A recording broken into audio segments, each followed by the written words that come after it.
Muita gente tem ficado preocupada com a volta do Donald Trump ao poder nos Estados Unidos da América. E é um fato que ele representa, sim, uma ameaça à democracia. As suas próprias decisões tomadas agora, já como presidente empossado, mostram isso. Além de ter tomado várias decisões polêmicas que inclusive violam a própria Constituição estadunidense, gerando até mesmo ali um impacto já no Poder Judiciário, onde várias figuras que têm cargo no Poder Judiciário se manifestaram dizendo que várias decisões do Trump serão revogadas porque ele não é um rei e os Estados Unidos da América não é uma nação absolutista, mas sim uma nação democrática e republicana. Algumas decisões do Trump são ilegais e inconstitucionais e serão revogadas. Hoje, por exemplo, foi divulgado também que ele teria revogado o acesso à democracia a um público maior.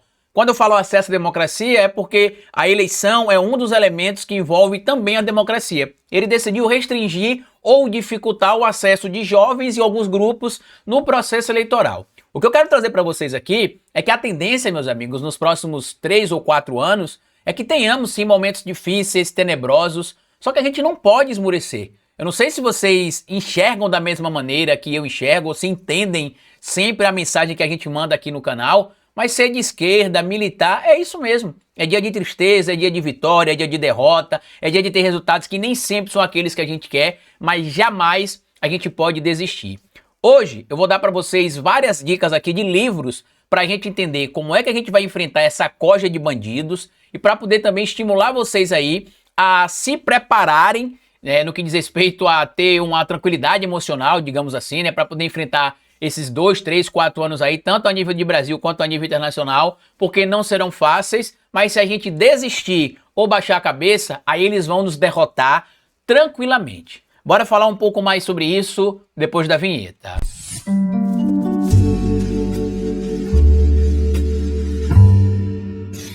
Pois bem, meu povo, não é novidade para ninguém que a volta do Donald Trump ao poder nos Estados Unidos da América gerou ali uma quantidade enorme de sentimentos, né? Gente achando ali que a democracia global acabou, outras pensando que não vai mudar muita coisa, outras dizendo que é só bravata do Trump. E tem muita coisa que faz sentido e não faz sentido. A principal é que a maioria das coisas que ele tem dito que vai fazer, que vai acontecer, provavelmente ele não vai fazer. Algumas porque não dependem dele, mas sim também de estados estrangeiros.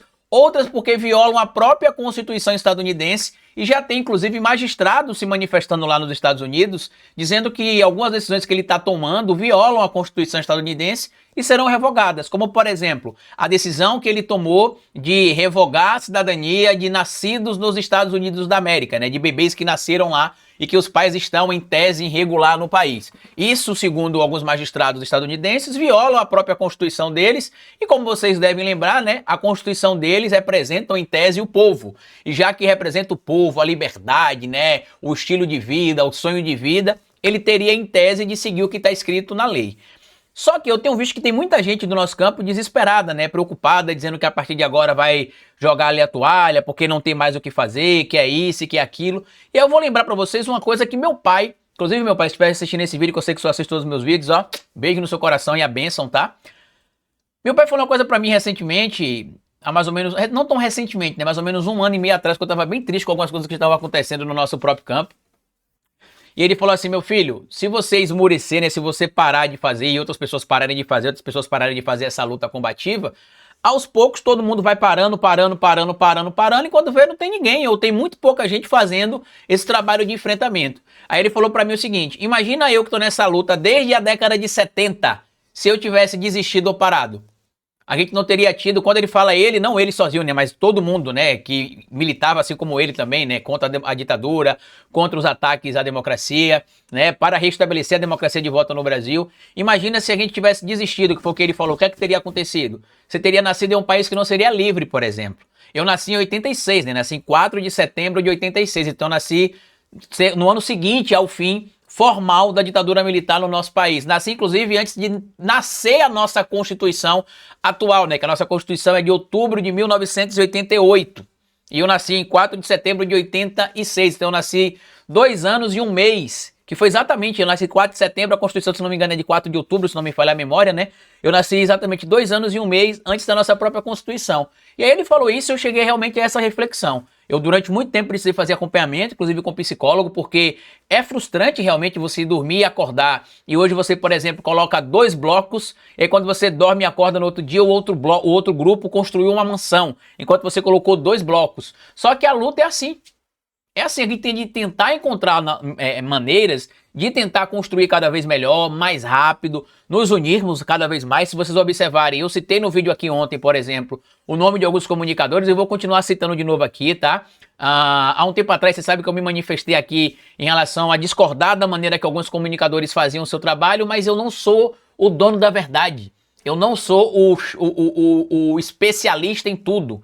Tá? Então, como eu não sou dono da verdade, como eu não sou especialista em tudo, eu entendi, depois de muita reflexão, que tem gente que gosta do conteúdo do Carlito, que tem gente que gosta do conteúdo do João, que tem gente que gosta do conteúdo da Maria. Eu vou até citar o nome de alguns colegas aqui, né? Tem gente que gosta do meu conteúdo, tem gente que gosta do conteúdo do Aqui é Santarém, que muita gente acha que eu tenho brigas e brigas com Aqui é Santarém. A gente não tem brigas e brigas, a gente tem um desentendimento muito pontual na época do PL 2630, inclusive queria deixar público aqui que eu vou procurar o Aquias pra gente conversar, porque não foi nada grave, foi uma bobagem, né? A gente acabou se afastando, né? Depois acabaram acontecendo algumas coisas na internet que me deixaram muito triste, mas eu nunca fui ofensivo com o Aquias publicamente e nem serei. O Aquias é um cara que eu tenho respeito, inclusive, vou procurar pra gente se aproximar mais uma vez, tá? O João Antônio, que é um querido amigo, que muita gente também acha que eu tenho um problema com o João Antônio, eu não tenho. O João Antônio é um querido amigo, abraço pro João Antônio também.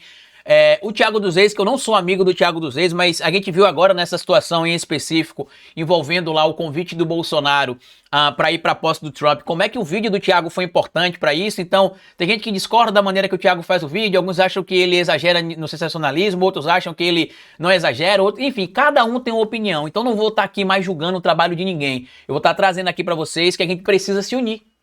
Chegou o momento de nos unirmos. É claro, tem gente da esquerda que eu não quero me unir por 2 motivos, né?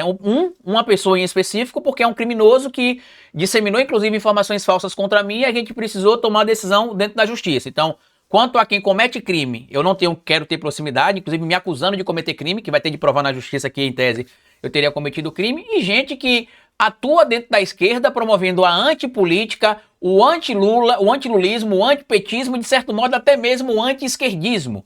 Esse tipo de gente, vocês não vão me ver aqui pedindo união, porque eles não querem ter união, e eu também já entendi isso. Mas os demais colegas, a gente precisa sim se unir, não precisa estar junto, né? Não precisa estar colado para estar junto, como diz a música do Luan Santana, mas a gente vai precisar de união cada vez mais. Por quê? Porque, como diz o próprio lema do presidente Lula, a gente está nesse momento em um projeto de união para reconstrução. E não é só da democracia brasileira. O campo da esquerda precisa se reunir, se unir no mundo inteiro, porque a ameaça da extrema-direita é global. A ameaça da extrema-direita não é no Brasil meramente, não é nos Estados Unidos da América, não é na Argentina, não é meramente na França, em Portugal, na Alemanha, na Hungria, na Polônia, na Áustria, na Inglaterra, no Chile, não. São em vários lugares do mundo. A extrema-direita, eles se organizam de forma coletiva. O Steve Bannon como sendo, entre aspas, o grande farol dessa galera, orientando cada linha de estratégia. Inclusive, a gente viu uma representante da extrema-direita lá na Alemanha, mais uma vez citando que o nazismo seria supostamente de esquerda e que o Adolf Hitler seria supostamente comunista. Eu vou desmentir, inclusive, tudo isso aqui nesse material para vocês e vou explicar que isso faz parte de uma estratégia de alguns materiais, tá? Antes de tudo, eu queria lembrar que eu vou recomendar algumas leituras aqui, né? Esse livro aqui, que é um livro muito citado e lido pela extrema-direita e por coaches da internet, né? Que chama-se As 48 Leis do Poder, que mostra mais ou menos como é que, por exemplo, essa galera se organiza, como é que eles atuam entre si, como é que um bajula o outro, por exemplo, para não ficar aparecendo ali em tese que eles não são tão próximos, tá? Esse outro livro aqui, né? Engenheiros do Caos, deixa eu mostrar aqui para vocês, tá? Do Juliano Del Empoli, para vocês lerem também, que fala como é que as mídias sociais atuam. Esse daqui também do Noam Chomsky, Mídia, Propaganda Política e Manipulação, que eu já citei mais de uma oportunidade também, onde o Noam Chomsky cita como é que os grandes veículos da mídia se unem, inclusive com governos, quando é interessante, para colocar em prática os seus interesses. E eu acredito que aquela imagem onde todos os empresários, em tese, das Big Techs nos Estados Unidos da América, se uniram ao lado do Trump, né? Representantes do TikTok, do Google, do Facebook, do Twitter, o Elon Musk, empresários muito famosos, né? Alguns donos de marketplace, como o próprio Jeff Bezos, por exemplo, que é dono da Amazon. Então, tudo aquilo ali a gente conseguiu entender que esses veículos, em tese, esses indivíduos que ajudam a controlar a mídia global, nas mídias sociais em específico, se uniram em torno de um plano fascista, neonazista. E não dá para negar mais, porque depois do que o próprio Elon Musk fez, Quem estiver nesse momento passando pano pelo Elon Musk, saiba, se o Hitler tivesse vivo hoje, essa pessoa estaria abraçando o Hitler, mesmo que ela fosse morta depois, né, porque alguns são mestiços e são só, né, desonestos intelectualmente, ou grandes canalhas mesmo, porque muitas dessas pessoas fazem isso apenas pelo dinheiro que esse povo gera para eles, tá? Recomendo que vocês leiam também como funciona o fascismo, para vocês entenderem o porquê que o Bolsonaro defende tanto o passado mítico do militarismo no Brasil, e o porquê que o Donald Trump enaltece o tal MAGA, né, o Make America Great Again. É uma das características que esse livro explica para até você poder construir uma linha de raciocínio com algumas pessoas que queiram dialogar, porque toda vez que a gente faz uma crítica a neofascistas ou neonazistas atualmente, a gente é acusado de atribuir tudo ao nazismo ou tudo ao fascismo, quando na verdade não somos nós que atribuímos tudo. Tem conceitos para isso. O Jason Stanley traz aqui nesse livro, inclusive, alguns conceitos bem claros de como você consegue identificar. Tem outro livro também que está disponível na minha plataforma de cursos. Inclusive, se você não assinou ainda a nossa plataforma de cursos, ela está hospedada nesse momento na QIFI. O nome da plataforma é Contra Narrativa. Mas eu já estou desenvolvendo uma plataforma. É um site que muita gente vai ficar de boca aberta quando eu lançar isso, modéstia à parte, porque está muito bem organizadinho. Vou até mostrar para vocês aqui. Geralmente eu não mostro, mas tem muita gente que gostou. Eu vou mostrar para vocês. E lá tem um livro do George Orwell chamado Democracia e Fascismo. Ou é Fascismo e Democracia? Não, é deixa eu ver aqui, já que eu estou dentro da plataforma. Vamos ver aqui juntos, né? Tá aqui, ó. Dentro da plataforma da Contra Narrativa, que é esta plataforma aqui, ó. Você vai poder acessar, inclusive, pelo celular, viu? Tá aqui, ó. Aqui são cursos que a gente vai deixar disponível lá para vocês. Inclusive, tem um curso de Marx já lá do André Jacobina, nosso amigo. Marx, como você nunca viu, tá? Tem aqui depoimentos da Comissão da Verdade, tem alguns documentários. Tem alguns livros aqui também que vocês podem baixar, que eu fiz a curadoria. São livros de domínio público já. É esse aqui, o Fascismo e Democracia, do George Orwell, que eu quero que vocês leiam depois. E também tem esse livro aqui que eu quero que vocês leiam. Cadê? Deixa eu ver aqui se tá aqui. Não, é esse mesmo, né? O Fascismo e Democracia do George Orwell, que vocês vão conseguir entender, por exemplo, como é que parte daquilo que a gente vem vendo acontecer atualmente é algo estratégico, inclusive dos fascistas. Como as democracias morrem também, que vocês devem conhecer basicamente, que é do Levinsky, né, e do Ziblatt, que explica basicamente como é que o Donald Trump representou e representa uma ameaça para a extrema-direita, e como é que para o mundo, perdão, e como é que a extrema-direita está organizada globalmente, inclusive para nos atacar. Esses dois livros aqui que são a mesma coisa, né, só que um mais simplificado que o outro, que é o livro do Arthur Schopenhauer, que é A Arte de Argumentar, né, como vencer qualquer debate sem ter razão, por exemplo, para vocês entenderem as estratégias que eles utilizam. E este livro aqui, que há mais de 500 anos... É uma obra póstuma, né, no Nicolau Maquiavel. O Príncipe, inclusive, está lá disponível na minha plataforma também.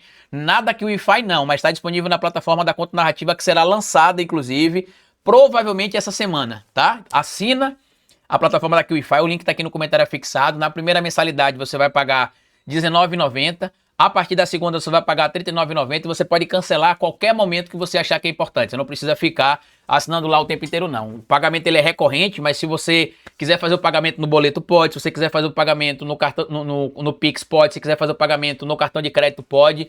E a gente vai estar atualizando lá mensalmente. Eu sei que quando eu lançar isso aqui, muita gente vai parar na esquerda, porque é um projeto que eu idealizo desde 2019 e 20, que eu consegui tirar do papel agora e que já está 99% pronto. Por isso que eu não lancei ainda, mas eu vou lançar.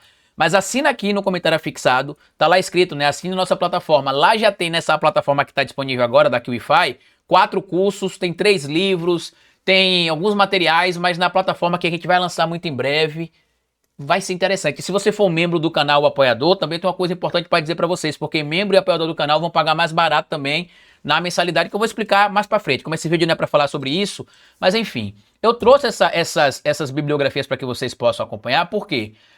Meus amigos, ser de esquerda é isso. Ser de esquerda é isso. Eu tava vendo alguns vídeos do Luigi, né? Eu sou membro lá do canal do Luigi Matos. E tem alguns vídeos que ele publica lá, inclusive falando sobre essa questão de algumas pessoas estarem tristes, de cabeça baixa, assim, assado. E que a gente sempre tenta ver só o cenário muito ruim das coisas e tudo mais. Não que nesse caso a gente não tenha de ver, né? No caso do Donald Trump. Mas a gente tem de levantar a cabeça e se reinventar. Levantar a cabeça e se reorganizar. É isso que a gente tem de fazer.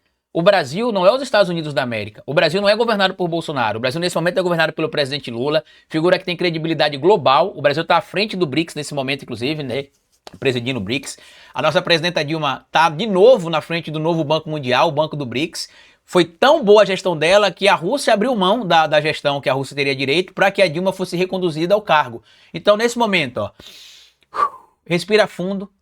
Esses absurdos que a gente viu Elon Musk fazer vai continuar acontecendo, lamentavelmente. O que provavelmente virá junto com essas posições do Elon Musk são represárias de alguns países, né? Por exemplo, de apoiadores. Por exemplo, eu era assinante do UFC PES, né?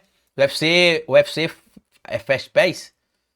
É o UFC PES, alguma coisa PES lá do UFC, porque eu pratico arte marcial, né? Eu sou lutador de jiu-jitsu, e aí eu gostava de ver as lutas e tudo mais. A partir do momento que a gente viu a aproximação o tempo inteiro ali do Dana White, do Donald Trump e outras situações gravíssimas, o que foi que eu fiz? Cancelei a minha assinatura, por exemplo, de lá do UFC PES e passei a acompanhar por uma assinatura alternativa. Não vou dizer aqui se ela é uma alternativa, né, qual que é, porque, né, enfim, eu prefiro não citar algumas coisas aqui, mas eu passei a acompanhar por uma assinatura alternativa. Não pago assinatura para ter o Meta Verify, não pago assinatura para ter o X Verify. Muita gente, inclusive, falando que a gente tem de deixar as redes sociais dessas pessoas aí, né, deixar o Facebook, deixar o Twitch, deixar o Instagram, deixar o WhatsApp. Se a gente deixar simplesmente abandonar, eles vão ocupar. Basta ver o exemplo do Facebook. A partir de 2017, quando teve aquele evento lá em Charlottesville, que vários supremacistas se uniram para poder promover, inclusive, ali atos de racismo, como a gente viu acontecendo ali. E o Facebook permitiu que esses encontros fossem marcados por lá. Muita gente abandonou o Facebook não acabou. Até hoje é a rede social mais acessada do mundo e foi dominada pela extrema-direita. Não só no Brasil, como no mundo inteiro. Tanto que se vocês observarem, as páginas bolsonaristas no Facebook são gigantescas. Páginas de esquerda, a maioria são pequenas. A minha, por exemplo, tem um ano que eu recebi a minha página de volta. Eu recebi minha página de volta, ela foi hackeada em 2023. Eu recebi ela de volta em janeiro de 2024. E até hoje ela não saiu dos 75 mil inscritos. Tem um ano que ela está com 75 mil inscritos. Então o que a gente precisa fazer? Se reorganizar e se engajar nas ruas, nas redes sociais, nas pautas e começar a montar estratégia. Por isso que eu estou falando que nós da esquerda em si, inclusive os canais, precisam se unir mais. Por isso que eu falei, não vou ser juiz de valor de ninguém aqui, tá? Ah, fulano só faz clickbait, ciclano é só sensacionalista. Não vou julgar nada de ninguém mais. Acabou. Acabou. Inclusive hoje eu até acho que de certo modo foi uma atitude correta minha, mas feita de forma errada, né? Não sei se eu faria publicamente tudo que eu fiz, eu falei, porque isso só gerou desunião, desconexão e no final das contas não mudou muito o jogo, né? Quem continua acompanhando os canais que às vezes a gente faz uma crítica, outra continua lá e não vou deixar, e é isso, a gente tem de aceitar e bola pra frente. Às vezes vocês vão me ver fazendo uma crítica ou outra para aquele núcleo que eu citei aqui lá no meu Twitter, mas aqui no meu canal vocês não vão me ver fazendo crítica, nem mesmo essas pessoas que eu disse para vocês ali que são anti-esquerda, anti-governo, anti-petismo, anti-união, anti-tudo, né? Que é só o protagonismo para eles ali no campo da esquerda, né? Que tem gente até acusando algumas dessas pessoas de serem membros de um suposto MBL da esquerda. Mas os demais colegas, alguns eu citei aqui, né? Aquias, João Antônio, o próprio Thiago dos Reis, o rapaz lá do canal Desmascarando também, né? Meu amigo Clayson também, e outras tantas figuras. A gente precisa realmente nesse momento unir forças. Não adianta, meus amigos. A gente tem de fazer o quê? Divergir naquilo que a gente diverge e convergir naquilo que a gente converge. As pessoas são diferentes, a maneira de trabalhar das pessoas são diferentes. Imagina, por exemplo, eu trabalhar em uma empresa que toda vez que alguém fizesse algo que me desagradasse, eu pedisse demissão do meu trabalho ou pedisse que a pessoa fosse demitida porque o que ela fez não me agradou. Então assim, passou. Se eu errei em algum momento, peço desculpa aqui a quem se sentiu ofendido em relação a isso. Mas a gente precisa se reorganizar e se unir, porque chegou a hora de eliminar politicamente o fascismo da discussão pública. A gente não pode normalizar a discussão pública.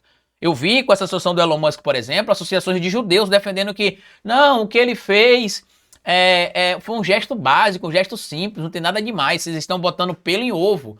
Eu espero que vocês não tenham de voltar para uma câmara de gás, onde o próprio Elon Musk vai estar lá, trancando a porta de vocês e vocês olhando no vitrozinho e falar, por que você colocou a gente aqui? E ele liga a câmera de gás, lamentavelmente, para que vocês entendam que o que o Adolf defendeu entre as décadas 20, 30 e 40 voltou sem vergonha no mundo. E isso inclui, por exemplo, a eliminação de vocês, a minha eliminação e a eliminação de muita gente que é vista como, entre aspas, diferente para esse tipo de gente. Então a gente precisa eliminar a discussão do fascismo da discussão política, não se pode ter espaço mais para quem propaga fascismo, não se pode ter espaço mais para quem defende o que o próprio Elon Musk defendeu. E eu quero mostrar uma coisa que antes de encerrar o nosso vídeo aqui, porque viralizou nas redes sociais uma entrevista dada por uma porta-voz da extrema-direita na Alemanha, dizendo que Hitler seria comunista e que o nazismo seria de esquerda. Eu quero trazer um trecho aqui da obra do Hitler, né, para que vocês acompanhem, tá? Isso aqui é um livro dele que vocês encontram aí, né, na internet, inclusive para estudos acadêmicos. Acho que a venda dele é proibida, mas você pega aqui na página 447 do livro e ele explica aqui sobre esse papo de dizer que eles são de esquerda. Tá aqui, ó.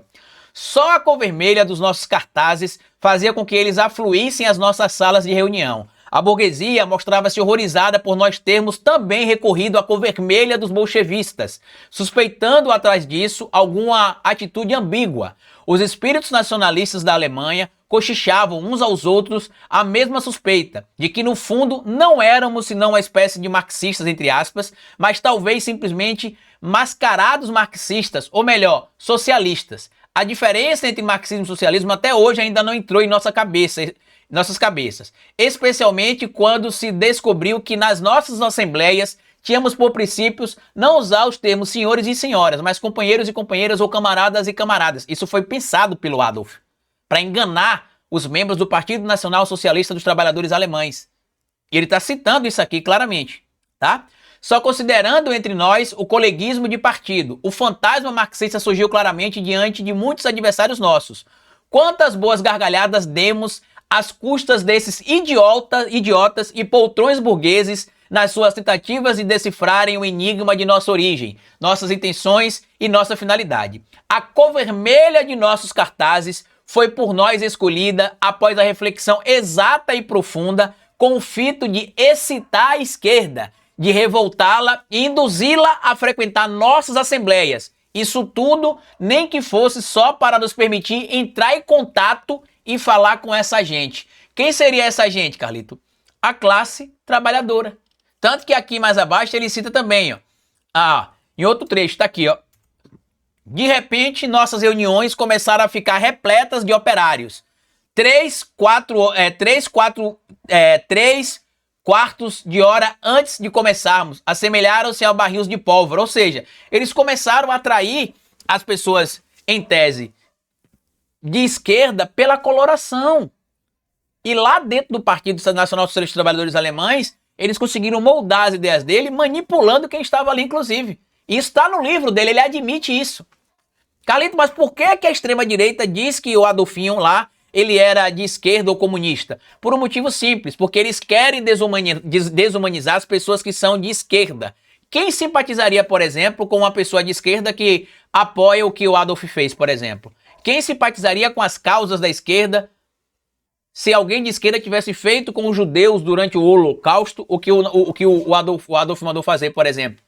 Então é uma maneira de que as pessoas desumanizem as pessoas do campo da esquerda, falando o seguinte: esse cara é comunista. Comunista é o mesmo cara que apoia, por exemplo, o Adolf. Então, se ele é comunista e apoia o Adolf, ele tem de ser execrado, ele tem de ser eliminado, ele tem de ser morto, ele tem de ser destruído, ele tem de ser eliminado. Quando, na verdade, quem tem de ser destruído e eliminado, do campo da política, ao menos, são as pessoas ligadas à extrema-direita que estão do lado do Adolf. Basta ver a saudação que o Elon Musk fez, basta ver quem apoiou o Elon Musk e quem apoiou, por exemplo, o Donald Trump, quem apoia o Elon Musk e quem apoia o Donald Trump, que são grupos, inclusive, chamados de neonazistas. Basta ver também um dos líderes de um grupo de supremacistas chamado Proud Boys, que foi liberado pelo próprio Donald Trump. Então, se ele era um comunista esquerdista, por que o Trump mandou soltá-lo? Então, reflita sobre isso. A trajetória vai ser difícil. A trajetória será difícil, não será fácil não. Os próximos 4 anos a nível global serão difíceis, no que diz respeito à volta da ascensão da extrema-direita global, que deu algumas freadas em alguns lugares do mundo, né, com a derrota do Trump em 2020, né, com a derrota também da Marine Le Pen na França, depois com a derrota do Bordella também, né, acho que é Justin Bordella, né, se não me falha a memória, é o Bordella, né, que é o indicado pela Marine Le Pen também, de certo modo, lá na França. E a gente precisa se reorganizar, meu amigo. A saída também, né, de conservadores lá do cargo de primeiro-ministro da Inglaterra, do Reino Unido, né, voltando agora alguém do chamado Partido Trabalhador, né, o partido ligado à esquerda. Então a gente precisa se reorganizar. É dormir, acordar, é cansativo. Imagina eu que estou só na internet fazendo isso há 10 anos. E na minha vida, desde o primeiro dia de nascimento. Eu já citei para vocês a minha história aqui, por exemplo. Eu nasci em um dia de greve,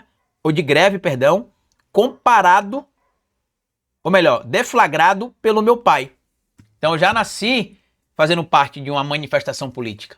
Então é isso, meu amigo. Você escolheu ser de esquerda, você escolheu ser coerente, é isso aí. A gente tá no campo que não tem dinheiro, a gente tá no campo que não tem financiamento, a gente tá no campo que, apesar de a maioria das pessoas na sociedade, em tese, está enquadrada nos ideais que a gente defende, a maioria, muita gente, não vou dizer a maioria que eu vou ser incoerente ao dizer isso, mas muita gente não consegue entender pelo que nós lutamos e o que as outras pessoas lutam, né, do campo da extrema-direita, porque o discurso deles é muito mais simplista que o nosso, a gente precisa ter um discurso, inclusive, mais adequado, eu acredito, para alcançar novas pessoas também. E não contem comigo com derrotismo, tristeza, derrota, eu vou acabar, eu vou isso, eu vou aquilo. Não, vai ter dia que eu vou acordar puto da vida, que eu vou acordar triste, que eu vou acordar chateado, mas não contem comigo para baixar a cabeça para bandido fascista, porque para mim, como diz o Djonga, a gente tem de meter fogo nos fascistas. E não materialmente falando, né? A gente não precisa sair tocando fogo aí no Bolsonaro, nos indivíduos da extrema-direita, na vida real, não é nesse sentido, né? Mas é colocar fogo no sentido de destruir, queimar os ideais que eles propagam, que eles defendem e excluí-los do debate público dentro da legalidade e dentro da lei.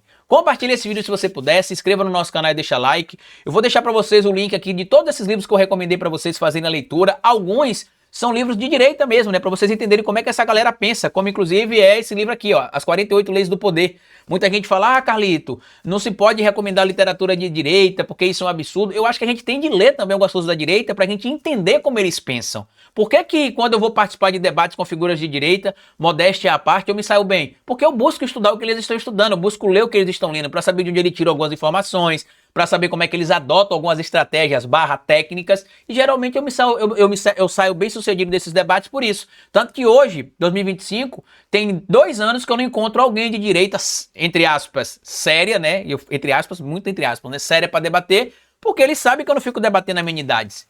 Eu não vou para um debate para debater o que surgir, eu não vou para o debate para debater o que ia acontecer, não, eu vou para o debate para debater política, para debater formação política de forma séria e coerente, inclusive com embasamento técnico. Basta ver o meu último debate, digamos assim, com pessoas desse universo, que foi com os membros do MBL em 2020, lá na Jovem Pan, que de lá para cá nenhum deles mais topa debater comigo. Nenhum mais. E já que eles não topam debater, né, se quiser também um rolinha, viu, Arthur Duval? No jiu-jitsu, hoje eu sou graduado no jiu-jitsu, a gente pode fazer um rolinha também, pode fazer inclusive aberto pro público ali, colocar 1 quilo de alimento não perecível de entrada e a gente divide depois para algumas ONGs as doações ali, só pra gente poder fomentar uma boa ação, pelo menos já que vocês vêm promovendo, até ideais atribuídos ao fascismo também, com a defesa exagerada que vocês fazem ali do Nayib Bukele e de outras figuras ligadas à extrema-direita, não só no Brasil como no mundo. Compartilhe esse vídeo se vocês puderem, se inscreva aqui no canal, deixa like e até o nosso próximo encontro. Tchau!